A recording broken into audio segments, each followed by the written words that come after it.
Olha aqui o médico e a arte de curar. Passa para mim, tá, João? O médico e a arte de curar, segundo a biografia de Samuel Hahnemann. Esse que você falou que só tem em inglês? Sim, esse é um Conabra, isso aqui, exatamente, isso aqui está traduzido, né? O médico e a arte de curar. Isso aqui é um congresso que a gente tem, Congresso Brasileiro em São Paulo, e que eu tive a alegria de participar e falar um pouco disso tudo, que é muito mais do que eu falei, é uma história linda. Pode passar, João. Olha aqui, essa figura aqui que eu botei, João, causou surpresa lá no auditório com muitas pessoas, mais de 300. Isso aqui é um gatinho tocando um piano. O que significa isso? É uma homenagem a Mozart, porque Samuel Hahnemann amava a música clássica. E o piano lembra Mozart, que era contemporâneo dele. Ele assistiu várias sinfonias de Mozart, se inspirava em Mozart, que o segundo e terceiro movimento da sinfonia são 4 movimentos. Eram os movimentos suaves. E Hahnemann se inspirou para construir a sua obra. Foi o próprio. Aqui pode passar, João, aqui tudo é muita coisa, eu já expliquei, isso é a descrição. Aqui eu ia fazer um convite a Cristina e a João, e a vocês também.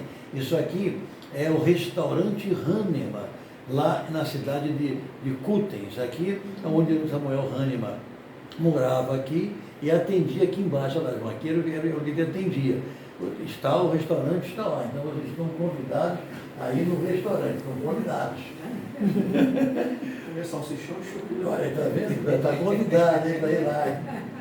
Ó, aqui é a matéria médica. William Cullen, lembra que eu falei para vocês?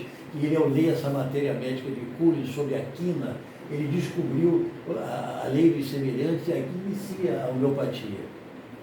Aqui nós temos uma coisa maravilhosa, é o Castelo de Georgenthal, em 1792.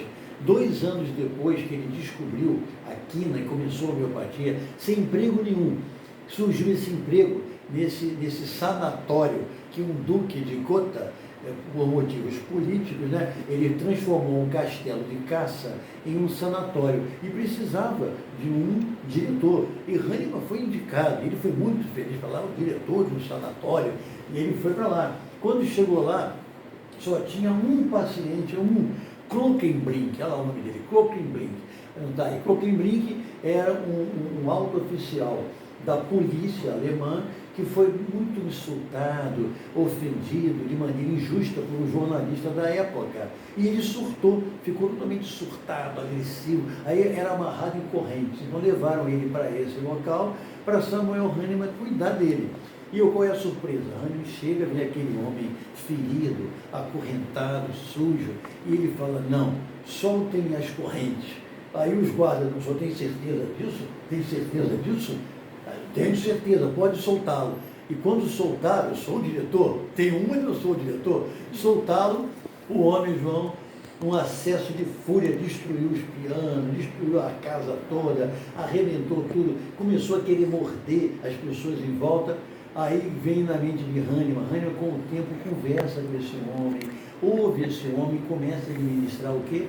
Beladona, em 30, em energia. Beladona atinge o estado mental que esses sintomas que eu falei, na autoexperimentação no homem eles aparecem. E agora no homem doente, eles são capazes de curar. Compreenderam? O semelhante cura o semelhante. E com Beladona ele consegue curar o homem e parece uma coisa inacreditável. O Duque não acredita. E depois de um período, o Duque vai lá e vê o homem totalmente restabelecido e ele é recebido na Alemanha e vai trabalhar agora no Ministério da Loteria da Alemanha, totalmente curado. Morre 2 anos depois de sífilis secundária, pela sexolatria da qual ele vivia antes de enlouquecer. Mas, dona da loucura, ele ficou bom. Aqui você tem o órgão da arte de curar. É um livro maravilhoso, é a última edição, foram 6 edições. Órgão significa um instrumento, foi escrito por Bacon. Instrumento da arte de curar. É como se fosse um livro dos espíritos dentro da homeopatia. É a obra primordial. Aqui nós já temos a matéria médica pura. Aí são 6 volumes com todas as plantas, minerais, vegetais e os sintomas que produzem, para você poder tratar o doente baseado no estudo da matéria médica. Como eu falei para o João, é o maior tratado de fisiopatologia experimental humana no mundo, é a matéria médica pura. Pode continuar. Aqui já são as doenças crônicas, em que ele descreve nos últimos 2 anos antes de ir para Paris.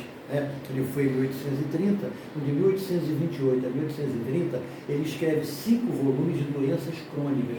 O que são isso? São as tendências que nós temos a adoecer. Ninguém adoece daquilo que quer, mas daquilo que pode. Então, o médico homeopata, ele já começa com a sua anamnese, com o seu questionário, a perceber no seu paciente as tendências a adoecer. Aqui é a primeira esposa, Joana Henrietta Leopoldina Hahnemann. A primeira esposa foi uma mulher maravilhosa, lhe deu 11 filhos e foi até o final uma grande companheira e amiga, muito elegante. Aqui Mary Melanie DeVille, ainda novinha quando eu conheci, está vendo?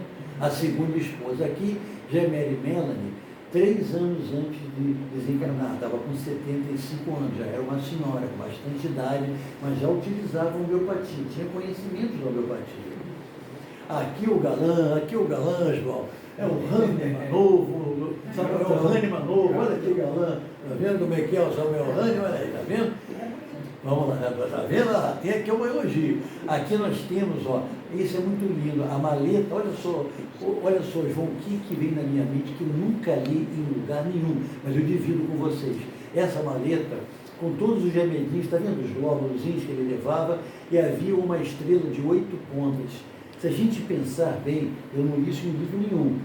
8 pontas lembra o quê? As 8 o quê? Bem-aventuranças, que são as 8 virtudes, que quando a gente é mônada divina, quando nós somos criados, o que o Pai faz com cada um de nós? Ele nos cria como a mônada divina e nos coloca as 8 virtudes: a abnegação, o altruísmo, a humildade, a mansuetude, a fé, a esperança, a compaixão e a caridade. O amor é a mãe de todas as virtudes. Você vê que coisa linda, né? Pode continuar. Aqui é o nosso amigo Samuel Hahnemann, em idade mais avançada. Aqui, meu amigo, no inverno, muito elegante, está vendo? Com um casaco bacana, já com aquela boinazinha. Aqui nós temos também, em Kutten, aqui você tem aonde realmente Hahnemann também trabalhou, na cidade de Kutten, né? Aqui nós temos as 2 medalhas que ficaram sobre os olhos de Hahnemann, e foi no Jubileu de Ouro, quando ele completou 50 anos de médico, foi feita uma homenagem dos médicos homeopatas, e essas moedas foram colocadas nos seus olhos, como era um preceito dos vikings, né, que botavam, né? Gregos. Os gregos também, pois é. Para apertar a carote, para atravessar da barca para o outro Pois lado é, da vida. e ainda acendia a fogueira, né, João? Aqui você tem os discípulos, está vendo? Hahnemann com os seus discípulos, 12 discípulos dele, quando chegou na França, que ele reuniu os médicos homeopatas. Aqui, Samuel Hahnemann, já na França, já, está vendo? Muito elegante, com seu boné. Aqui nós temos um busto em homenagem a ele, lá em Leipzig. Aqui nós temos, está vendo, João? O memorial, o jazigo em granito rosa, no cemitério de Père Lachaise, onde ele repousa ao lado, ele de um lado, Mary Mellon do outro. Os 2 estão reunidos como era o desejo dele. Aqui, esse memorial em Washington, que os americanos elegeram em sua homenagem. Aqui, os momentos marcantes de sua vida, nós começamos já, e aqui são as palavras finais, né? Então, vejam bem, volta aí, João. Então aqui já estamos no ano de 1843, né? Então, poucos dias antes do seu desencarne. Palavras finais. Samuel Hahnemann foi muito mais do que apenas um médico, foi um grande humanista, um grande espírito, e temos várias lembranças das suas palavras. E ele escreveu algumas coisas que eu vou terminar lembrando a vocês. Ele escreveu assim: seguindo os preceitos de Paracelso, o médico aplicará a cura das doenças o mesmo tanto de rapidez e segurança do que de ternura. Os remédios homeopáticos só poderão curar aqueles sintomas que eles são capazes de produzir. E ele falava, eu procurei a verdade apaixonadamente e a encontrei. Essa verdade, a mais absoluta de todas, eu fui o primeiro a proclamar. Ele escreveu ainda, os mais importantes tesouros que um homem pode possuir é a sua consciência pura e irrepreensível e uma boa saúde. O primeiro tesouro pelo conhecimento de si e a fé em Deus. O segundo tesouro, a saúde, pelo emprego da homeopatia. Colhei as rosas enquanto elas ainda estão em flor. O amanhã não é hoje. O tempo é fugidio e precioso. Eles correm em nossas mãos. Falou ainda, nossa arte como o tempo, ela se transformará em um imenso carvalho. O carvalho de Deus. Ele estenderá seus ramos enormes como braços abertos diante das tempestades da vida. E a humanidade, já tão ressentida e tão sofrida, virá abrigar-se sobre a sua sombra benéfica. Escreveu ainda, eu tenho um sonho, I have dream. E assim como John Lennon, na sua eterna canção, e assim como Martin Luther King, seu discurso eterno, Samuel Hahnemann também teve um sonho. Ele escreveu, eu tenho um sonho que no futuro, quando o Estado reconhecer a magnitude da homeopatia, haverá hospitais homeopáticos, geridos por médicos homeopáticos experientes, que atendam a todos os pacientes, independentes da cor da sua pele, ou da sua condição social, racial ou econômica, dando-lhes gratuitamente os remédios homeopáticos.